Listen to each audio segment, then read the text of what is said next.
मुझे भी गिरफ्तार करो, अरेस्ट मी टू। ये तो बहुत सुन रहे होंगे आप। पिछले कुछ समय से हम देख रहे हैं कि दिल्ली में अलग अलग इलाकों में एक पोस्टर लगाया जा रहा है और उस पोस्टर पर लिखा है कि मोदी जी, हमारे बच्चों की वैक्सीन आपने विदेश क्यों भेज दिया। इस पर मैंने कल भी एक न्यूज़ बनाई थी और आपके सामने पेश करी थी कि क्या असलियत है और क्या है। दोबारा उस चीज़ को नहीं दोहराऊंगी, परंतु आज सवाल खड़े करूंगी कि जब जब मोदी सरकार का विरोध हुआ है तब तब ऐसी चीजें सामने देखने को मिली हैं।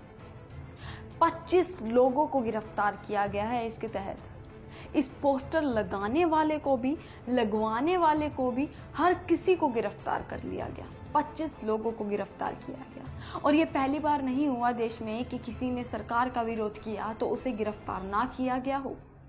मैं भी सरकार का विरोध कर रही हूँ, आलोचना कर रही हूँ, क्या पता गिरफ्तार हो जाऊं।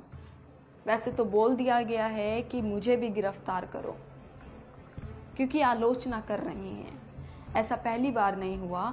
कितने आंदोलन हुए और कितने आंदोलन में कितने लोगों ने बलिदान दिया, कितने लोगों को गिरफ्तार किया गया। बात करूं नागरिकता कानून की या किसान आंदोलन की, किसको गिरफ्तार नहीं किया गया। जिसने आवाज उठाई वो जेल में गया। ये है इस देश का हाल। आप सरकार के बारे में कुछ बोल ही नहीं सकते। अगर आपने सरकार की आलोचना करी, अगर आपने कुछ भी कह दिया, आप सीधा जेल में।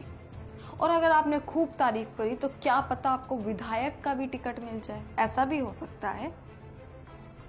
ये सब चीजें क्यों हो रही हैं देश में? अरे इतना ही तो सवाल पूछा भैया कि आपने वैक्सीन बाहर देशों में क्यों भेज दी।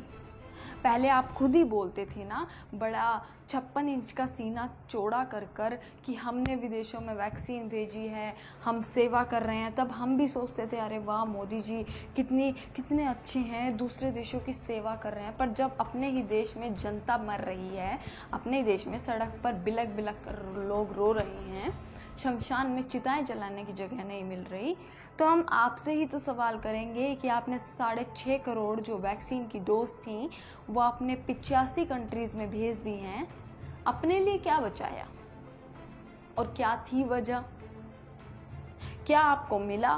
क्या कितना आपने लगाया या क्या आज हमें मिल रहा है?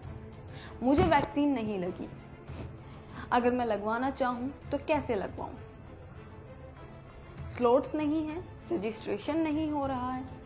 और अगर सवाल पूछूंगी कि भैया मुझे वैक्सीन क्यों नहीं लगी, तो हो सकता है कि मुझे भी जेल में डाल दिया जाए।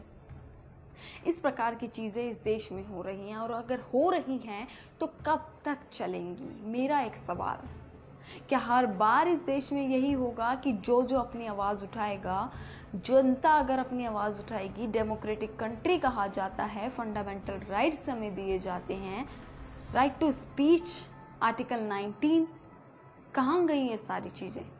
जब हमें पूछने का अधिकार नहीं, जब हमें बोलने का अधिकार नहीं उस सरकार से जिस सरकार को हमने चुना। आपसे सवाल नहीं करें तो किससे करें?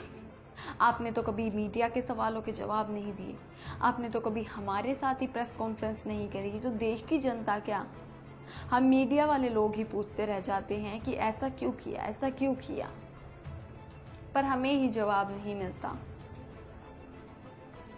तो ये जो चीज़ें हो रही हैं, अगर आप दूसरी देशों में देखेंगे तो वहाँ पर मीडिया से जो प्रधानमंत्री है, जो शासक है, वो इंटरेक्ट करता है, पर हमारे देश में यह चीज़ नहीं है।